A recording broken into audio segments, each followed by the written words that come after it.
It is nighttime on the sea. A very large Mage Lord ship is bobbing in the moonlight.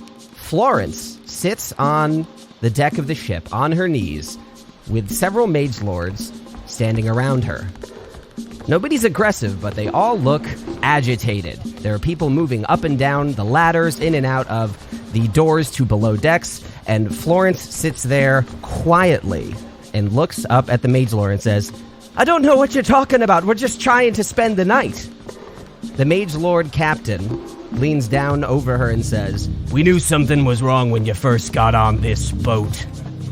And you think that your lies are still gonna convince us?" And as he reaches his hand down to his sword, one of the guards standing next to the captain immediately leaves his side, and the captain looks perplexed. "Peters! Lieutenant Peters, what's going on?"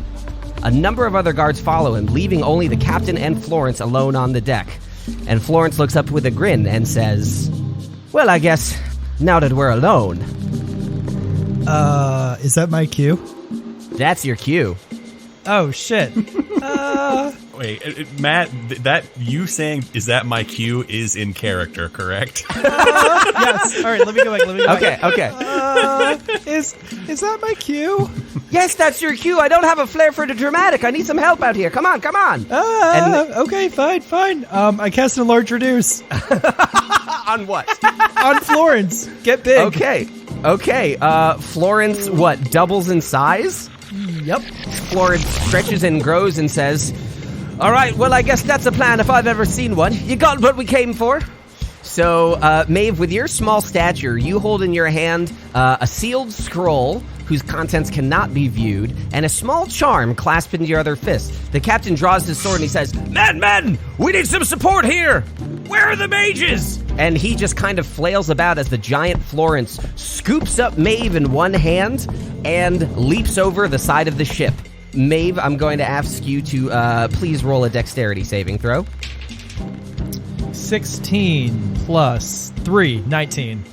This is very good for you, because Florence, clumsy in her new size, tries to land on the dinghy that you guys originally used to sail up to the Mage Lord ship before boarding it. For fuck's sake. But she doesn't quite stick the landing. Upon landing, her giant foot trips up on one of the wood planks and she flops over the edge into the water. But you manage to sit nice and comfortably in the rocking boat as she sort of flails in the water. And the captain is screaming at you over the edge of the ship, waving his arms helplessly as his men have abandoned him. What do you do?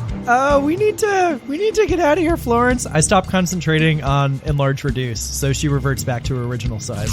She has found her sea legs once again and quickly climbs up into the boat, soaking wet, and casts darkness on the ship above her, leaving the captain stranded in a magical cloud of blackness through which he cannot see as he sits alone on the bobbing Mage Lord ship. And in your dinghy, though slow, you are more than a match for the anchored vessel behind you as you sail into the moonlight.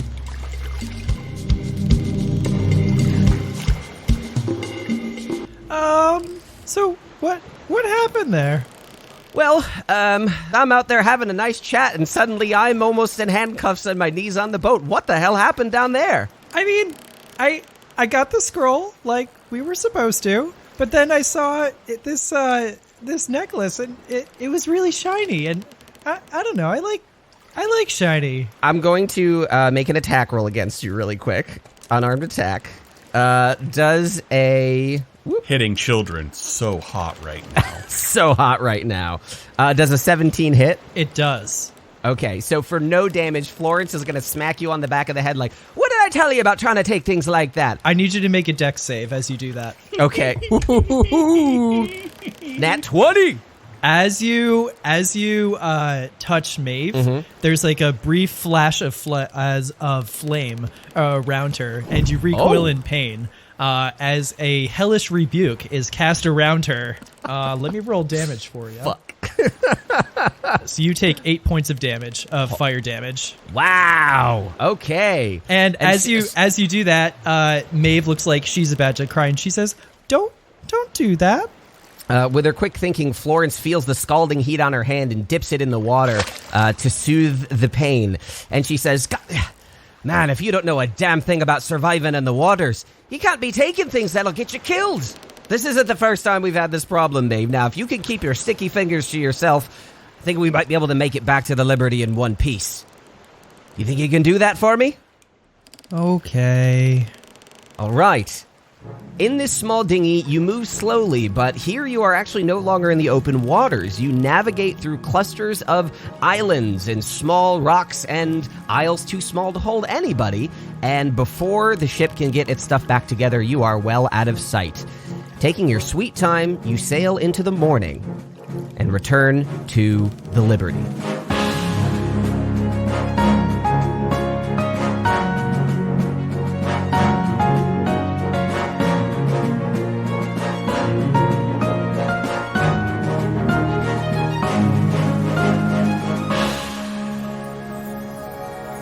Are you guys ready? You guys ready to jump into some above board action? I've been ready, my guy. I was born ready, and then I've been waiting for almost 29 years. Oh God, and I'm ready as I've ever been. That's a yikers. I'm so thankful to not be DMing right now. It's nice to be back. I'm not looking forward to it. You guys are gonna be fucking assholes. See, we've been assholes?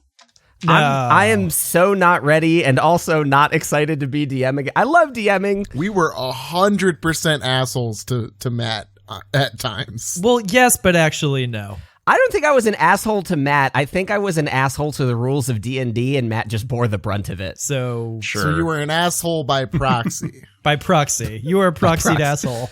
Okay, cool.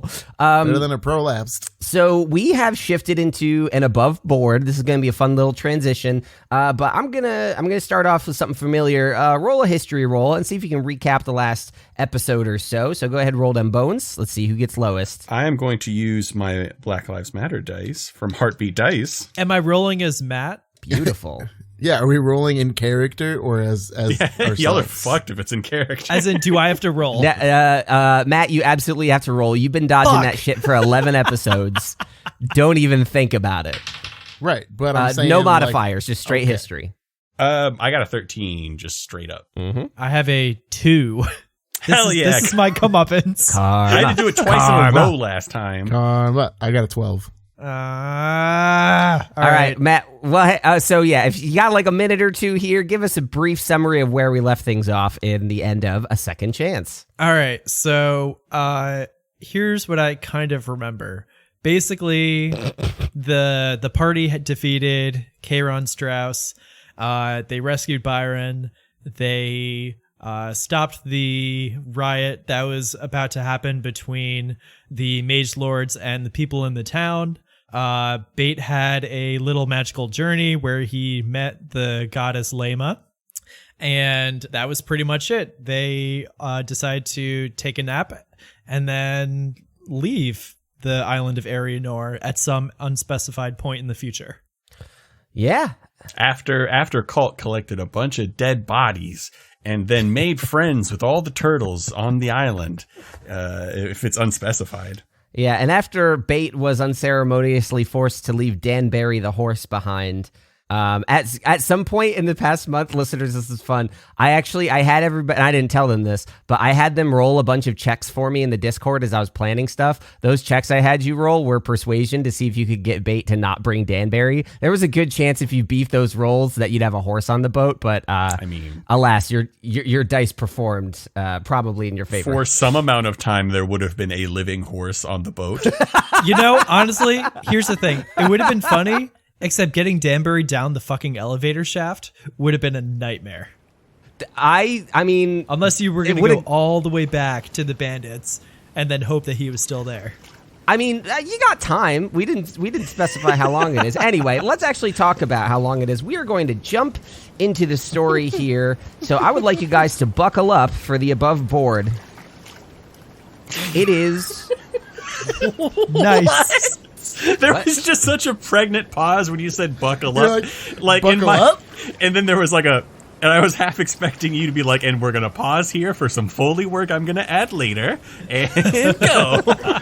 It was a very pregnant pause. There was going to be some Foley work in there, but now I got to edit around it, and now the sound's got to start a little later. God. So as your dinghy pulls up to the side of the boat, you are lifted by the is there a name for that stuff? The ropes. You're lifted by the ropes over the side of the boat that hold the dinghy up. Over, like, I don't know what that's called, but they do that, right? That was on the Titanic, right? Sure. And as you guys reboard the Liberty, you step onto the deck and see the sails of the Friendship are at last back after maybe a week or two. The Friendship is now anchored right alongside you, and you see your friends Kalt and Locke and the person Bait walking around on the deck of the ship. Oh. Florence pays them no mind, giving only the slightest nod to the crew, and steps into the okay, I don't care. I'm going to run over to him. No. Back straight, Jerry. Shoulders taut. You're going to meet a very good friend of mine. You must make a good impression. Oh, Mr. Locke. Mr. Kalt. Is this Edmund's replacement? Maybe. He's becoming a very close friend of mine. His name is Jerry. Oh, why does Jerry smell? Jerry, shake hands. He kind of just... Bates steps by and he says, "We almost had another friend for you, but I was outvoted on Danbury, so I guess Jerry's gonna have to cut it." And he gives, like, Maeve a little hair tussle and walks by. I had no issues with Danbury. It was the only issue I had about him was that he was alive. If you wanted to make him into, like, Ghost Rider Danbury, we would have been able to have a chat. Yes. You said no, life is precious, blah, blah, blah, blah, blah. Somewhere deep in an alternate universe, a million yurts cry out. So, Maeve, how have things been? You seem busy. You've been hanging out with the cat, I see. Oh, yeah, Florence and I, we're, we get along pretty well. We've been running some errands for Captain Buttlebutt. Where is Buttlebutt? He was wounded previously, wasn't he? When you ask that question, you hear a lot of, like, thumping and grinding. So this is a PG show. Locke. This is an early 2000s music video. Yes, very much. Fisheye lens on all of you guys. So you hear the sort of like thumping sounds of construction. Over the last couple days that you guys have been back on the Liberty, you've been helping install the goods that Cordell had saved for you off Arianor. And the construction continues on, and you hear a, "Why don't you just try nailing that out?"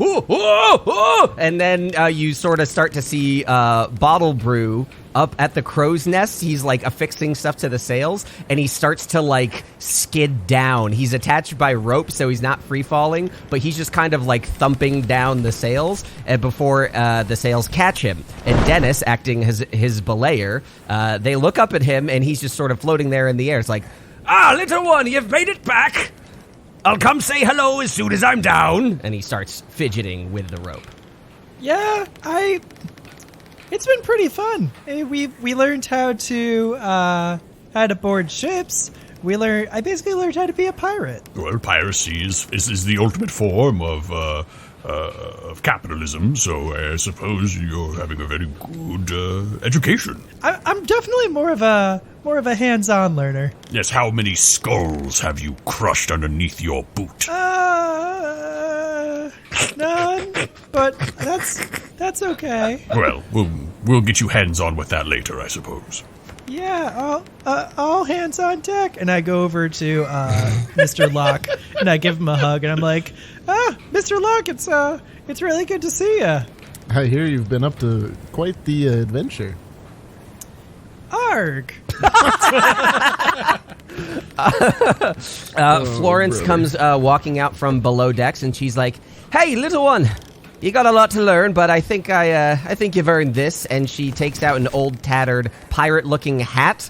Any sort of inscriptions or pictures that were drawn on it have been smudged off, so it's just kind of like a chalky gray and black hat with tears all over it. But she plops it on your head, and she says, "Next time, pretend that you earned this thing for real, all right? And then she goes and scampers up the one of the columns to help Bottlebrew off of his rope. So you know that GIF where they zoom in on Andy Dwyer and he's just like beaming from like ear to ear? Yeah, that's Maeve right now. Okay, so if you want, you can add an old pirate hat to your inventory. Yes. Is it looking kind of rough? So it is looking rough. It's looking pretty rough. Yeah, it's an old thing. Like Maeve, if you could give me that for but a moment, I could possibly make it a little fresher. Yeah, sure, why not? I will, in the next minute or so, I'll get out my little needle and thread, and I will cast Mending and fix any of the small tears and the little roughages that might be on it to make it seem a little newer. Woo! Nice. So you hand the reformed and updated hat back to Maeve, and this is the happiest you have seen this little girl. It turns out a couple weeks of pirating and a new hat is all it takes to undo the trauma of accidentally burning your family alive. That's what you think. That's my secret, DM. I'm always damaged. So, as she fixes the hat and you guys are just sort of like watching her beam, you hear a thud behind you, and Bottlebrew has dropped like the last 8 feet and landed on the deck, and he's like, all right, thank you for that, Florence. And she just like gives a don't mention it sort of look from up there. Clearly, the beef between these two is still sort of beefy, so that's going on. Bottlebrew and Dennis make their way over to the three of you and say, well, it's nice to have as many of us together as we once could. How are you doing? I take it that the installation is going well? And he looks around the ship and gestures to the additional plating on the hull, to the materials being brought below deck. I know we haven't gone over this, but yeah, you guys have been hard at work for a day or so, and everything is going smoothly. So we've been helping put this together. You've been here for maybe like 2 days now, as Maeve was off chasing the Mage Lord's ship. And the degree to which you have been helping is obviously entirely up to you, but that has been the mission for days, is just installing the upgrades. So I have a question here. So with my knowledge of the tear and magic in general, do I think this, like, even if it's going good, quote unquote, good so far, do I think this boat has any chance to get through the tear? I would say that you really don't know exactly, because there's not like a lot of quantifiable information. And you yourself have never traversed the tear. I've never crossed the tear, but I may have seen one of the Mage Lord ships capable of doing it. Yes, so I think you'd look around. I guess the impression I would give, and I don't need you to roll for it, you'd think that like this is going in the right direction, but the ships that have come out of the tear in one piece are a lot tougher than this. So it's that's where you are. All right, okay. Just wondering. Mm-hmm. So I kind of, yes, it's coming along quite nicely. We'll love to watch you go through it and for the test run, yes. And he's like, the test, and his eyes widen. He's like, I know that we're a long way from breaching the entirety of it, but I think we've got a strong start. You won't want to miss the fireworks. And he like claps you on the shoulder, and he turns and walks away and starts barking at other people for them to continue hellish their work. Rebuke. No. No, everyone's hand is getting burned this episode. Eldritch blast. So Dennis stands in front of you, and they look at you and say, in your absence, I have not had the chance to speak to you since you returned, but we were able to procure some additional magical items. Do any of you have any wish to perhaps trade some of what you have for new wares? I would be delighted. Colin, is it assumed that Florence and I delivered the scroll to Bottlebrew? Well, so far you really haven't had a lot of one-on-one time with him. Okay. So he'll probably get to that in a minute, because he's got his hands full. I know you have your hands full. Cool. Yes, me too. So Dennis offers to take you below decks amid the construction to see some of the new magical items. I will say that at no point in any of our adventures have we been given any money. So I don't know what we're going to trade for. So the rules of this last time were if you have a magical item that you're willing to part with, you can take another one. They're happy to trade with you, but they need to keep up their stock. You know what I'm saying? Okay. So no, you don't have to pay money for this. So last time I think I presented 3 magical items. So how many of you decided to follow Dennis? I will stay above board. Okay.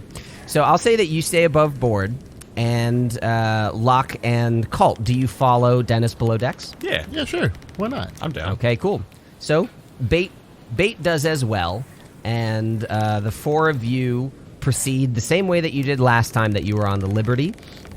And as you're walking around below decks, you notice that there's a lot of work still going on down here too. In the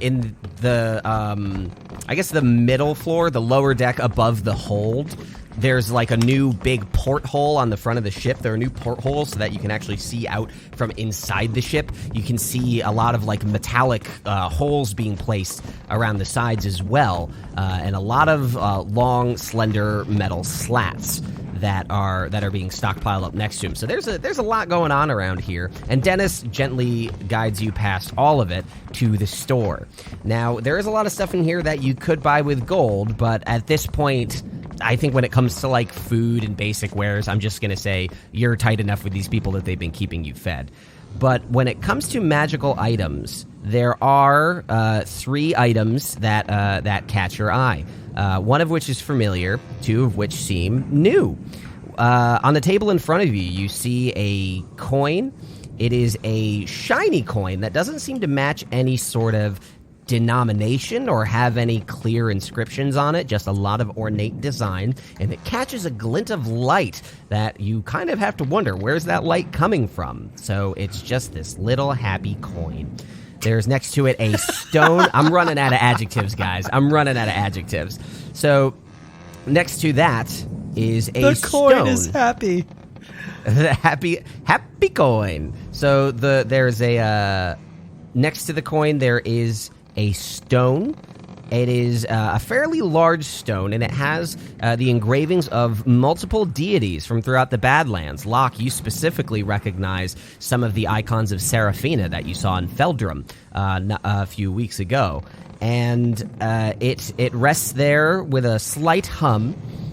And lastly, there is the familiar item, Mantis Toboggan's famous peanuts. That can still sits there just waiting to be cracked open.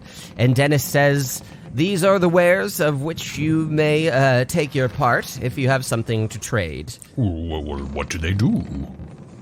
So Dennis looks at all of them, and you notice Dennis's lips sort of like mutter a little bit as they look over the objects. Dennis picks up the coin and rolls it between their fingers and looks out at you and says, "This is a coin imbued with the luck of the gods. I suppose your fortunes would factor into its use, but this is worth more than money." And they place the coin down on the table. Okay, but let's. What does that mean? Would you consider yourself a lucky fellow? I take a gold coin. It's like, and this is a gold coin blessed with the luck of the gods. It pays for things. Yes, but when I say it, I'm not full of bullshit. Oh, I guess that's fine. So what does it actually do? It's lucky. What do you mean? What is it? Like, does it make me lucky? I suppose that would be a dubious statement since we relieved a former Maze Lord captain of it. But they kept it close to their side, and, well, if you're not a very lucky person, as I presume he was not, this may boost your chances of survival. I, Ryan, need to know what this coin does before I trade one of the magic items You that I have for it. You could like run an identify spell on it or something like that. Oh, okay. I'll take 10 minutes and cast identify on each one of these items. So, Call, you say, let me just hold on to that for 10 minutes, and you just go like sit in the corner of the room with this coin, identifying it. And Dennis sort of like watches you do that and sit down as you cast your ritual spell, and turns back to Locke and Bait and Bait takes the egg of many things out of his hand, and he eyes the other 2 items on the table and turns to Locke, and he's like, I don't know, man, this thing kind of came in handy. Do you think I should switch it out? I don't really think there's anything worth our time on this table, but if I were you, the only thing I'd consider is that Mantis Toboggans. Seems like a good deal. Give me your secrets, Coy, and I will unravel your fate. Just whispering in the corner. Kalt there has dibs on the most fancy one. Dennis, has anybody else shown interest in these famous peanuts? They're famous. Obviously, people. Well, I mean, there's not really interest. You can't get famous without having other people interested in them. I just want to voice that I think peanuts are overrated, and I'm not biased in any way whatsoever. Mantis Toboggan's famous mat killers. Ryan, I have a nut Bait allergy. That's why they're laughing. Oh, I picked it up from context clues. Okay, cool. So Bait, he's saying to Locke, like, okay, yeah, but like, what does famous even mean here? Like, no town has more than like a couple hundred people in it. Maybe it's like only famous with 10 people, and Dennis is an idiot. And Dennis just kind of like rolls their eyes. This is me trying to engage Pat in conversation. It's going great. I just don't have anything to input into this fucking conversation. What you want to do with your magic items is your business, my guy. All right, I'm gonna assume that Locke said that. I mean, I'm gonna just look down at my belt of cloud giant strength and be like, yeah, there's nothing I would ever give up for this bad boy. Belt of clout strength. Yeah. At this point, there is no difference between Locke and Pat. There is. Yeah, it's such an ephemeral duality to navigate. Besides the fact that Locke has a child, but I'm just saying. I mean, you could have kids. I don't know, man. I have a dog. Yeah, a kid. That's a kid. A fur baby who won't leave me alone right now. Hi. That's a fur baby. Bait looks over the items, and he says, "You know what, Egg?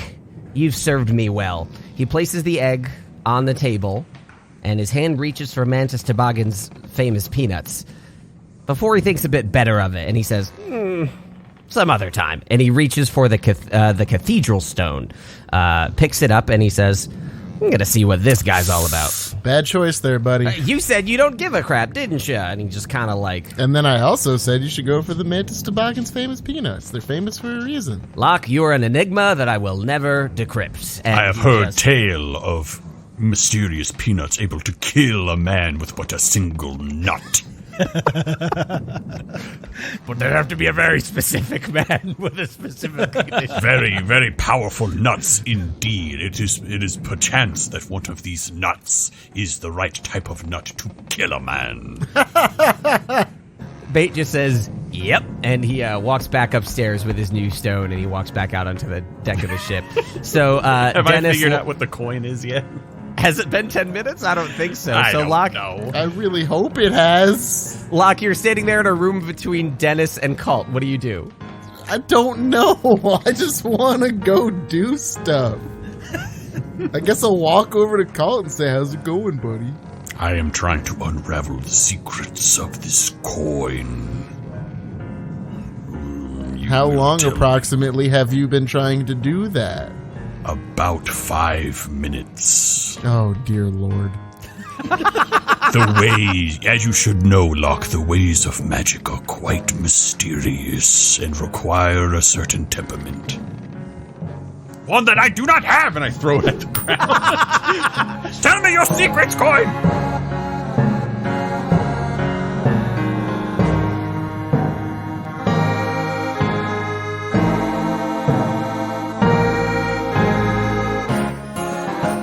Oh, hey, didn't see you there. That's because it's a podcast. I'm Colin. Hello, it's me. I'm back in the DM saddle for an episode or two here, and I'm here in the breakaway. Tell you about our community sponsors, talk about the state of the show. 3 or 4 minutes of your time, and then we'll all go find out what coin do together. So this is the first in 2 above boards. Above Boards are little interlude episodes that get us from one adventure to the next. So we just wrapped up A Second Chance by Matt Canavan. Pat Brehm's adventure coming up in January is going to be a lot of fun. We've already started recording it, but this is going to bridge the gap between the two. It builds out the world in a couple fun ways. I forgot to mention it, but the characters also have advanced to level 9, those that were at level 7 before. So you're going to see some new abilities in the next episode and a half, some new spells that I think are going to spice things up just a little bit. That said, I did have a lot to keep track of over these episodes, and you'll definitely see why, but I mean, the cold open notwithstanding, this is a pretty laid-back episode, and that's really what I'm here for right now. I'm feeling super chill, and the only thing more laid-back than this episode is this clip from Snyder's Return. And they are community sponsor this week, and let's take a listen. Snyder's Return is a tabletop role-playing podcast featuring interviews and a D&D 5e actual play adventure, so you can learn about different game systems and content creation, while also listening to us disrupt everyday life on the Sword Coast. We release episodes every Tuesday and Thursday on your podcasting platform, so come join us as we improvise, adapt, and overcome. Boy, man, if that 30-second ad did not just chill me right out, big fan. So if you want to learn a little bit more about Snyder's Return, up your gamesmanship with a little insight and know-how, well, you can find them wherever you find podcasts.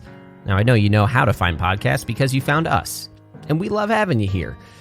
We'd also love to have you in our Discord, if you'd like. It's got a few dozen folks there, all fans of the show that chat about cooking, pets, memes, or just spoilers about Dice Populi. But if you go to our website, dicepopuli.com, you can join the server there. So if you're looking for that kind of chill hang, or even some of Ryan's movie nights and game nights that he throws together, I think you'll find yourself in good company. Something we've also been asking of our fans is, we've been asking for questions. Our bonus episode at the end of this month is going to be a Q&A with Matt, all about A Second Chance. You can ask any sort of question. What did you think was going to happen with a time loop? Why did you let Colin turn into a horse so many times? There are a lot of good questions you can ask him, and maybe he'll have good answers. And if you want to submit a question to us, you can do that on our social media, at Dice Populi, or on our Discord. You can do it there too. Whatever works. We'd love to hear from you. We'd also love if you took the opportunity to vote for our podcast. In Morris's unofficial tabletop RPG news awards, they have a vote going on for best actual play tabletop RPG podcast. Links for that on our socials and in our Discord. If you do want to do it, it was super quick. I did it. I voted for us because I'm corrupt. And I am legitimately proud of the show we get to do. I'm so thrilled that I get to talk with our fans and that they get to give stuff to us. This show would not be what it is without that dialogue, and we're just looking for more ways to do it. So hey, if you like the show, let someone else know, or say, I've got this cool podcast, play it super chill, and let them come to you. I might be way too tired for this right now, so I'll tell you what, I'm going to step out of the way. Let's get back into the episode, and let's find out together what coin do.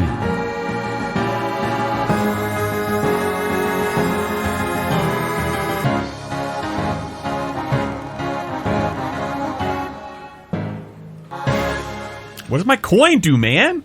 We'll get back to that. Man, Ryan and Kalt are turning into the same person here. I have no patience for this.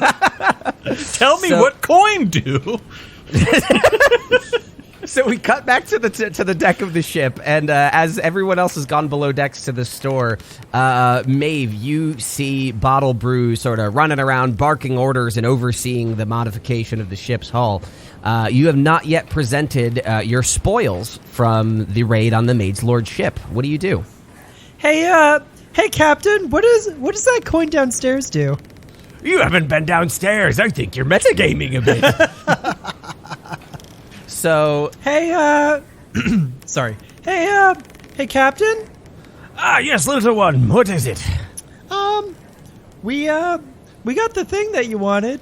Yes, you did. And I show him the scroll. What's it say? Can I read it? Well, it's not really so much exciting to read so much as it is exciting to use. Oh, God, please tell me I wrote this down somewhere. Looks into the camera. He didn't. He didn't.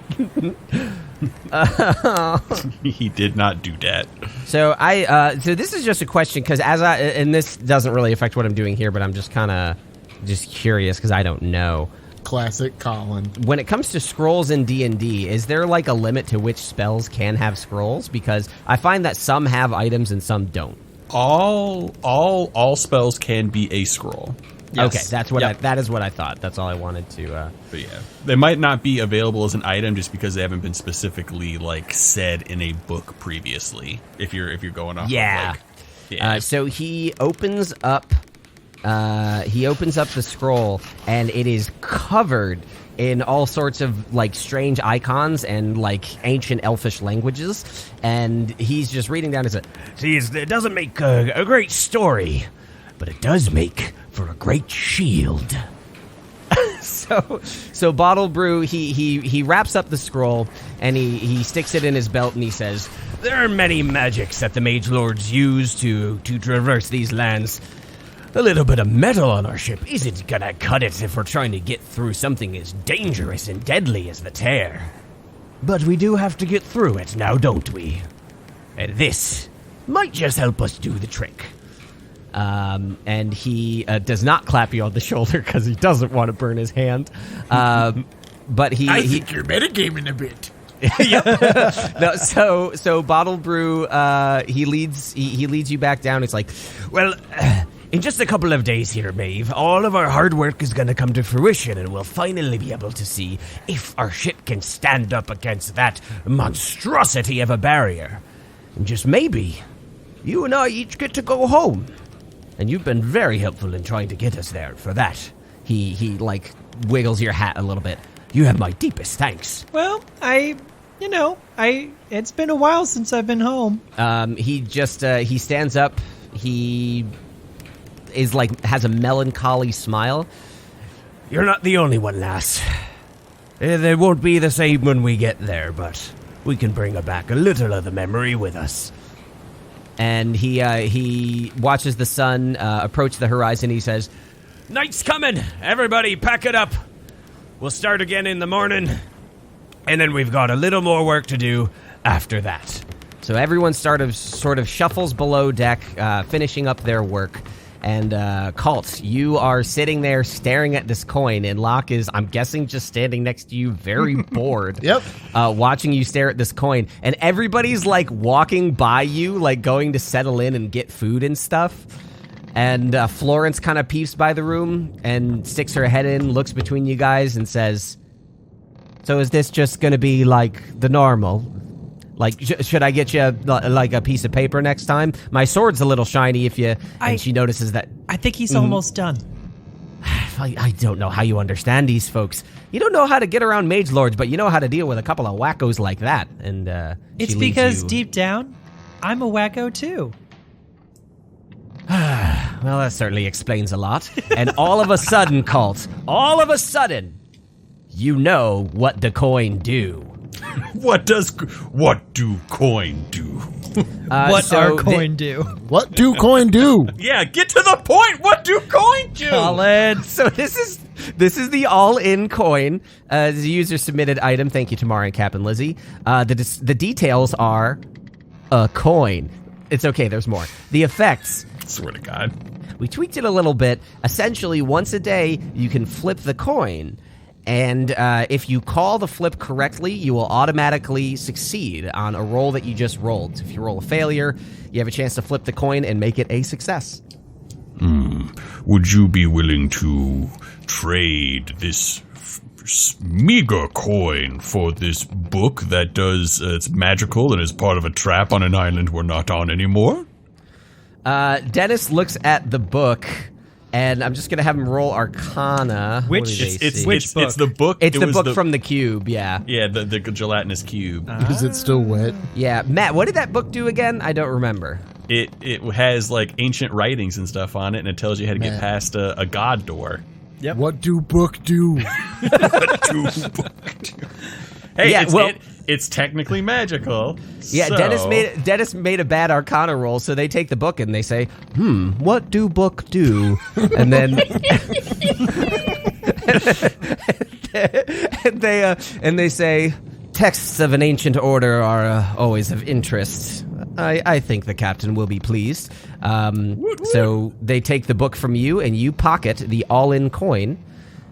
And you now have the option to join everyone else as they settle for dinner. Or would you guys like to do something else? I'm good with food. Yeah, I'm good. Okie dokes. So I'm just going to say that we skip ahead. It's been maybe another 2 or 3 days of hard work, and the updated Liberty is looking pretty fine. Not only have you got the portholes, but those the slats below have been fashioned into steel oars. A ship that's only ever been pushed around by the wind now seems to have the option to be moved by people below decks. There's been a second steering wheel installed by the portholes below decks, so there's been a lot of work making sure that this ship can be operated from inside. So after a couple of days of hard work and enjoying each other's company, you guys have refashioned this ship into something pretty beefy and pretty special. On the deck of the ship, unless you guys have like any details that you want to throw in for what you did over the last couple of days or whatever. I know I'm just kind of skipping through some time here. I'm just surprised this thing is not sinking. I would have found some good clothing for Jerry to wear, some pirate-esque clothing, and then Okay. I'd be on the lookout for ships can be a dangerous place to work on if there are any accidents. If anybody You want to make sure that the Liberty is OSHA zombie compliant. Well, no, I actually, the opposite, in fact. I want to make it a more, I don't want to say opposite. I don't want to make it a safer place. I just want to be on the lookout, like, oh no, that guy died because something fell on him. And I'd be like, oh no, what are we going to do? I'll take care of the body, guys. And then Jerry has a brother. Christ alive. All right. You know what? Here we go. Go ahead and just roll a perception check for me. I'm going to roll some dice on my end. And make it to use that coin. A 5, so 14. It's not terrible. I could definitely see somebody dying with a 14, I feel like. Okay, so with a 14, you have been like peeping out from behind the masts and from behind doors, like watching people almost slip. It's like when you hear the of a car and then no crash. And it's just like, oh man, that could have been really exciting. As everybody just kind of manages to work around this place very carefully. Like, these guys live on this boat. They know how to do. They know how boat do. They know how to do. Yeah. Ooh, actually, one thing I would like to do, if I could find some armor for Jerry, that would be pretty choice. So there, I would say, is probably, because you guys bought some wares before, I would say that you'd probably have the option to buy some, but I know that gold is not really something we've been dealing with here, and that was not part of Cordell's dealio. If you wanted to try to, like, steal some armor, we can roll some stuff to get that going. I'd say clothes are no problem, but armor, Bottlebrew and Dennis are not keen on giving a zombie armor. What? Why not? Who said anything about a zombie? Jerry is a very special boy. Death turned a blind eye to Jerry's plight. While Kalt is going around on the ship, I'd actually, Maeve is going to go up to him and say, hey, Mr. Kalt? Yes, Maeve. So we just got back from a big pirate adventure, and it was really great. And I managed to grab this as well from a mage lord. And I know you're not a big fan of the mage lords either. So I thought maybe, you know about magic-y stuff. Oh, yes, I do. Does this do anything? You know what? For you, I will skip the ritual and we will find out immediately. And I'll just do it because I want to know what necklace do. Yep. So I always have Identify prepared, so I'm just going to use that. Cool. Use that spell So you slot. cast Identify. Maeve hands you a small ruby necklace. The ruby is inset in like finely carved obsidian on a silver chain. This is what she managed to snag from the Mage Lord's ship when she was invading, and presumably what got her caught in the first place. Kalt, you recognize it, and it does not inherently serve a magical purpose. But after casting your spell on it, you immediately understand that these are essentially rank insignias for Mage Lord ship captains, and that she basically stole like something very important for identifying a captain. It'd be like taking the gun from a police chief sort of deal. And you are aware that that's kind of a huge deal, especially for a little kid on a Mage Lord ship. You did very well, Maeve. While this isn't magical, I do not sense any auras about it. It is a symbol of great authority and prejudice by the Mage Lords. You are good to have seized it from them. You should keep this and own it with pride. And I hand it back. Okay. Well, I miss this so much. I miss Maeve. It's a lot like if you were to take a police captain's gun. because the gun makes the cop, right? Yes, the gun is, so to become a police captain, you have to wrestle gun from other police captains. I'm not saying that that's what makes him a captain. I'm saying, like, if a captain got his gun lifted off of him, that'd be a bad fucking look for a captain. It would be. I think what you're trying to say, like my spouse is in the Air Force. You know, she's a hero. It'd be like taking her rank insignias from her. It's a big deal. Yeah, if you're caught without your insignias, you're fucking done. Gotcha. Then yes, exactly like that. A much more apt description. Thank you, Ryan, and Ryan's hero wife, Jasmine. So, she's and hero. I'm not saying that sarcastically at all. 100% sincere. We'll see. We'll see what happens when she comes home and finds your modifications. I sent her pictures already. The house of blanket. Laughed. The house is a pillow fort. So at this point, you guys, it's been a couple of days, and the Liberty has been sailing out of the open waters, away from Arianor. So the Badlands has kind of a circular structure. The outer rim has a lot of large islands, and that's where you'll find Feldrum, Farpoint, Arianor. And the inner part of the Badlands is a string of much smaller islands. Stoneholm was one of the largest on those, but we are clear on the other side of this bad boy now, as the Liberty weaves between some of these smaller inlets and coves, and is making its way who knows where. When Bottlebrew summons you guys and Dennis to the deck of the ship. What's that raised part at the very front of the ship where like it's a little bit higher? The bow? The bow. The bow, but there was like a special name for it. I was just looking through all the Saltmarsh stuff today, and whatever. I'll figure it out. So you guys go on to the bow and congregate in sort of a circle because that sounds the easiest. The prow? I think the prow is like the front. We run into this every time boats come up. None of us know anything about boats. We should one day. Port is I left, work for- I know starboard plenty is about right. boats Yeah. like that are modern. I don't know shit about fucking. I don't know what about this game screams modern to you. That's what I'm saying is I don't know anything about the boats in this game because I only know modern boats. So you guys congregate in a circle, and you guys are standing around with Bottlebrew and Dennis. I don't know if Jerry's there. Kalt, you tell me. Oh, how Jerry is always by my side. Okay, so everybody stands in a circle, and Jerry sort of like awkwardly shuffles up beside you, and Bottlebrew kind of leans over to Dennis and is like, we can't just like push him down the stairs or something. Like, he doesn't look like he has a lot of physical constitution. And Kalt, you kind of hear this muttering, and you get that he's talking shit about Jerry. And Dennis is just like shaking their head at Bottlebrew. Tisk, Captain, one day you could be just like Jerry. I say that with a very wicked smile. Bottlebrew clears his throat and he says, "All right. I think that we have reached a turning point in our time here on the Liberty. Now, I've gathered ye all here because I have an important request to make. We are on the verge." Wish for Jerry to become captain. I've thought about this much myself. I think it is the obvious choice. Bottlebrew, like, helplessly gestures at Locke, like, "Can you do anything about this, please?" I can, but I don't want to. I have took the liberty of making him a very special hat for the occasion, and I take out a tri-corner hat and put it on top of Jerry's head. It looks a lot like Maeve's. Yay, twinsies. The epaulets are still being made. We're twinning. Yay.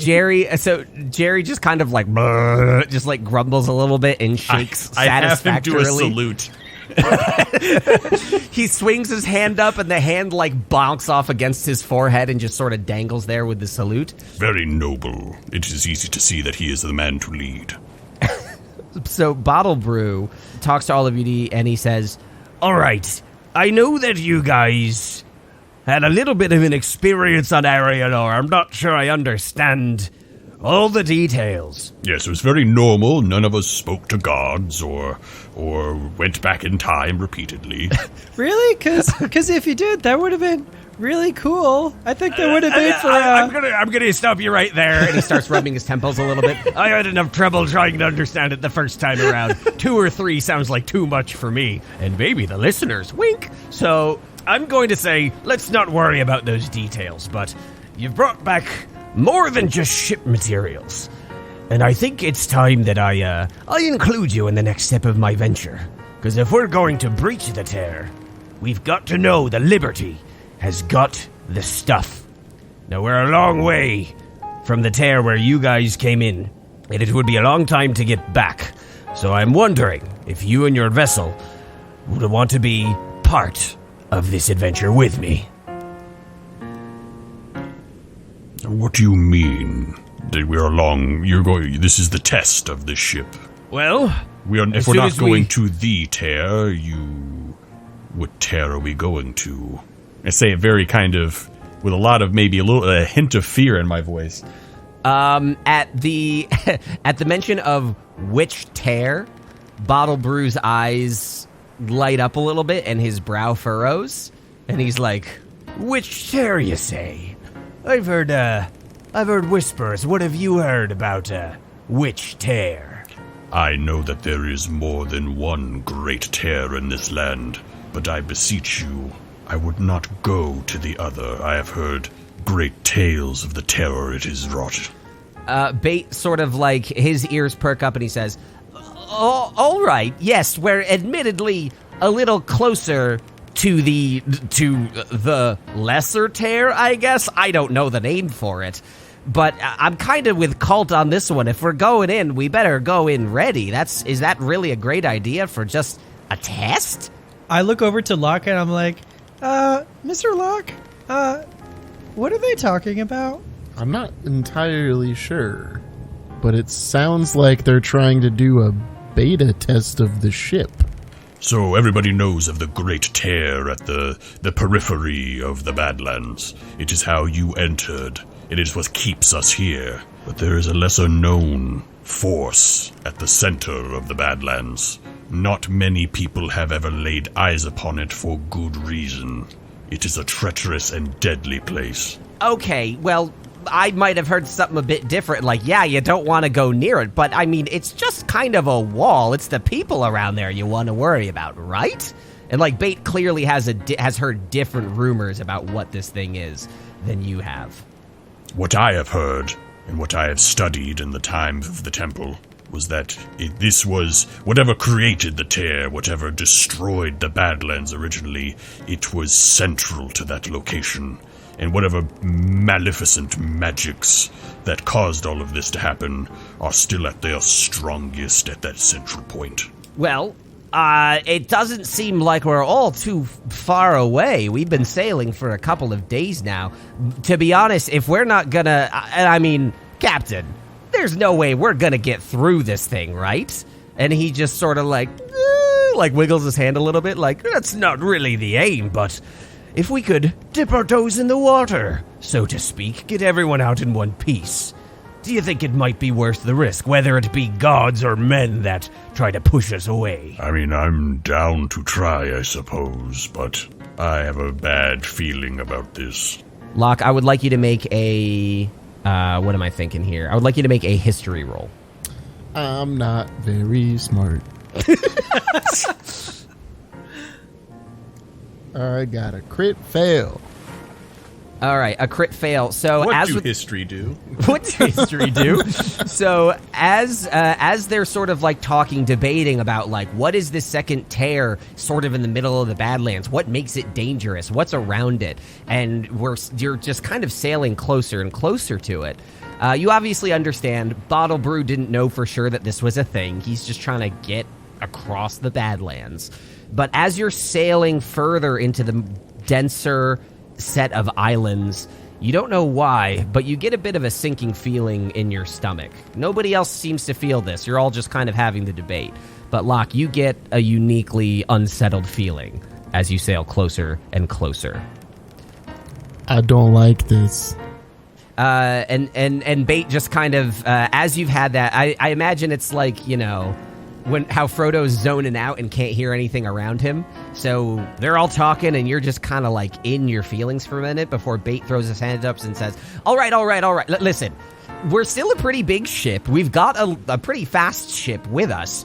Let's take a swing by, see if this thing is real. And I mean, honestly, are we really going to sail all the way across the Badlands, risk running into trouble before we even know if this stuff works? Kalt, I know what you're saying, but I think it's at least worth a shot. I have fears about this, but I will say that you have a point. I say our hope is on but a long reed currently, and at any point this reed could snap. All right, well, suffice it to say, any of you who decide to help me out with this venture, you're welcome on board the Liberty as we try to breach the tear. We're only gonna go in as far as I think it's safe. Assess the damage, see what we're doing, and I promise you will all be greatly rewarded. Well, let's actually talk about that, Bottlebrew. What is in it for us? We are carrying a significant risk. We've helped retrofit your vessel, and now you're asking even more. What is in it for us? Bottlebrew raises an eyebrow, turns over to Dennis and steps back as Dennis steps forth. Real quick, Maeve, I meant to ask this earlier. Are you wearing the necklace or are you hiding it? I think at this point, after talking with Kalt, I am going to put it on. Okay. So Dennis steps out in the circle and looks around at all of you, hands folded behind their back, and says, we are prepared to welcome you as members of this crew, even if you are in absentia. That means a couple of benefits. 1, if ever you are in danger in the Badlands, the Liberty and her crew will come to your defense. 2, as a regular part of our raids, victories, and spoils, you will be paid a percentage in gold and in wares, and kept healthy as you help us throughout the Badlands. 3, you may consider this vessel home, as you will each be granted a scroll of my crafting that, in a time of difficulty, you may return here at a moment's notice and with but a word. Does this sound like enough to bring you into the tear? I would like to add an additional point. I would like you to armor and arm Jerry over here. Roll persuasion. Ooh. So you wish to see some negatives, eh? 14, so 12. Okay, let me roll some stuff here. If I fail, I'm definitely going to flip that dumb coin. So, Dumb coin? It was a great coin. What do you mean? So over here, Dennis raises an eyebrow, looks over at Bottlebrew, and then and Bottlebrew just kind of like a little shake of the head and sigh of defeat and just like waves his head in the air. And Dennis just says, done. The good stuff. kind of like making an eye. And then Dennis looks at Jerry, and Jerry wobbles unconvincingly. And Dennis says, in due time. But for now, I think we have more important things to attend to. Fine. So, does anybody else have anything they want to add to this engagement? Questions, reactions, ideas, anything like that? I think I'm good. And then Bottlebrew steps forward and says, So what do you say? Do you want to join the crew of the Liberty in absentia? Steps up to Kalt and, like, meets your gaze. Wait. We've kind of helped you already, haven't we? Why would that, like, does our past, us helping you in the past, does that not get factored into, the benefits of being a crew member? I want tenure. Yeah. Quite the little capitalist, aren't you? Lass, out here in the Badlands, nobody gets nothing for free. Your help in the past is why you're getting this offer at all. And it's a better offer than you'll find anywhere else in these dark waters. Well, to be fair, if nothing is for free, then why have we done previous... Why did we bring you all this material to retrofit your vessel? And he spreads his arms wide. To join our crew! Ha ha ha! Then, wait, then aren't we already part of your crew? Well, now you get the fancy scroll. Aren't we going to get on with this or not? I think we're basically like interns at this point. Yeah, and now we're offering you a full-time paid position with benefits. I don't really see the problem. Capitalism at work, I love God it. damn it, fuck you, Colin. And with that, you and Bottlebrew like clasp hands and have like a hearty handshake as he welcomes you aboard. He steps over to Locke and he says, "Are you with us, Mr. Locke?" I feel... Can I roll insight on this man? What are you trying to see? I'm trying to discern if he's trying to pull the wool over our eyes. Sure. And he plans on actually abandoning us. Question. Is there a chance that I would see Locke hesitating with this decision? Oh, absolutely, yeah. You're best buds. You think of him as a papa. Okay. Go ahead and roll, Pat. I may have something that would help you. 19? I got a 19. Okay. Okay, so you roll a 19. You do not understand any malicious intent. You do get he's playing some stuff a little close to the chest, but it's not... he certainly isn't thinking like, I'm going to dump these fuckers out in the ocean. Okay. He's just not telling us the whole story. Yeah, I mean, he's a pirate, he's out for himself, and you kind of get that. Okay. I do have a bad feeling about this, but I'm willing to give it a shot. He extends his hand and he says, Bad feelings are what keep you alive, Mr. Locke. Trust your instincts. And he shakes Locke's Do I also get a hat?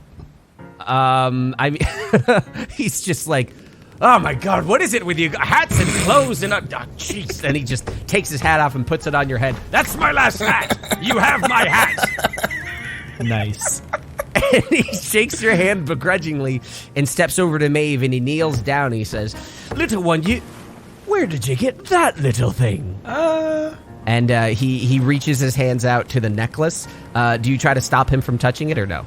I do take a step back as he kind of reaches out. I'm like, no, this, I found it. All it's right. mine. It's your precious. I understand. No harm meant, little one. It's been a long time since I've seen one of those, isn't it, Dennis? Well, little one, do you think that you are, do you think you're willing to join the crew for real? You have been quite a little shining star of our ship as of late, and we would love to make you part of the family. I know I sound creepy saying that, but I'm trying to be sincere. I get it. I know. Said Lori, Yeah, desperately, I know. sadly. What do you mean? I do have one question. What's going to happen to the friendship? The friendship is not built for the tear. The friendship will take all who need to man it or wish to stay behind, and keep a safe distance. No harm will come to your ship. I know the memories it carries for you, and I do wish Edmund could be here with us as well. It's no Bellend, but it really is like a second home. I guess this is my third home now. Wow, this is kind of sad. Isn't the boat? Can't you make it into like a toy boat? Oh yeah, that's right. I forgot. You can shapeshift the friendship into just about anything non-military, is what Josh said. Okay. So with that, so he says he extends his hand out to you, not as much as like a handshake, but almost like a come with me sort of gesture, like open palm facing up, and he says, So are you with us, lassie? All right, sure. And then he does like a nice gentle little shake of your hand, and Kalt, let me know if this is out of character. He goes to step away from the group after shaking all three of your hands. I imagine Kalt would like clear his throat a little bit. Jerry, raise your hand out.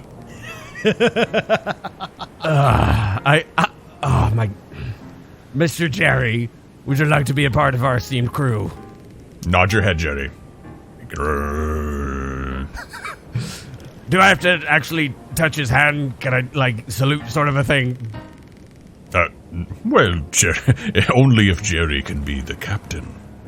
And then he grabs Jerry's hand without breaking eye contact with Locke and, rattles Jerry's entire body with an angry handshake.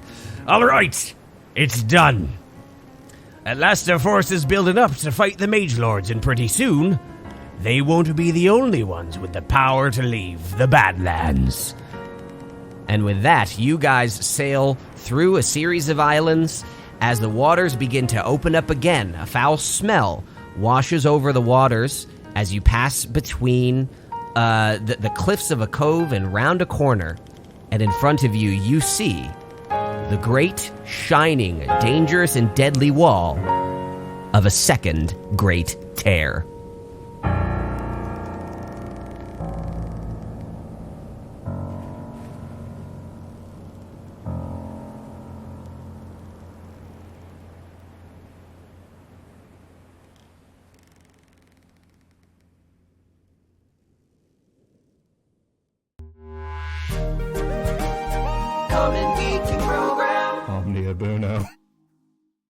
So Ryan, then what I'm going to have you do is off camera, because this is not really an in-game thing just yet.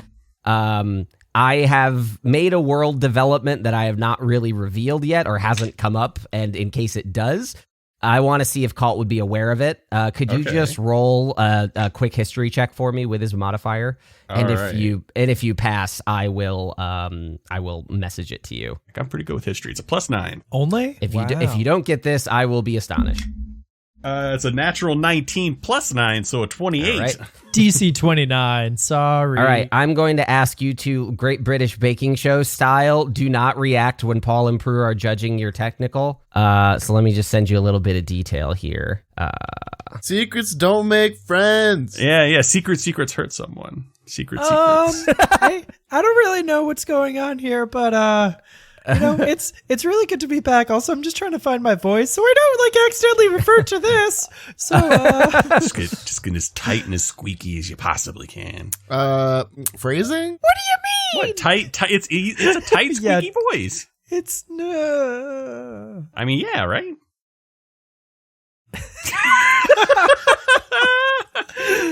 Yikes. All right, cool. Ryan, I sent you a thing. Go ahead and keep that under your hat. I don't know if/when that will come up, but I think that's appropriate for your character to know that and the others to not. They do all of that with just their wieners, Colin? Weird.